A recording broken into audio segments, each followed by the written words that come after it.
In all fairness, after a very long time, ngayon lang ulit ako nakapasok sa village nyo as a guest. At hindi parang terrorist. Well,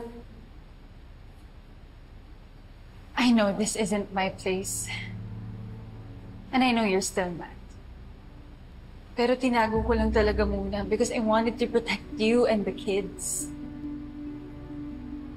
Pero sobra na talaga eh. I just came to my senses and decided to pursue justice.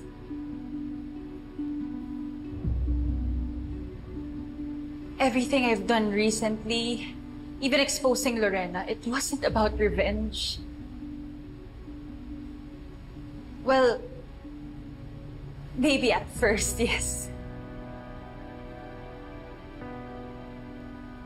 But it's because I was Joy's friend too. And when everyone else chose to forget her, I didn't. And finally ngayon, nahanap na rin natin kung sino talaga yung pumatay sa kanya.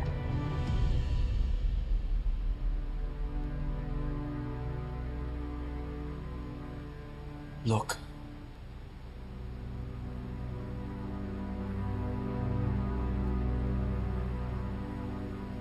Honey. Honey, I'm sorry.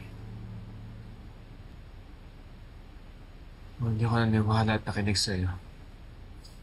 When you were right all along. And I know I've said a lot of hurtful things to you. Believe me.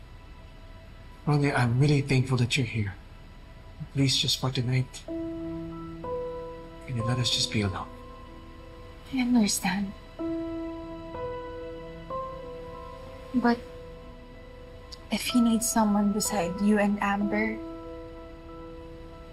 not as a threat anymore, just someone who's there. Consistent and steady. Andito lang ako.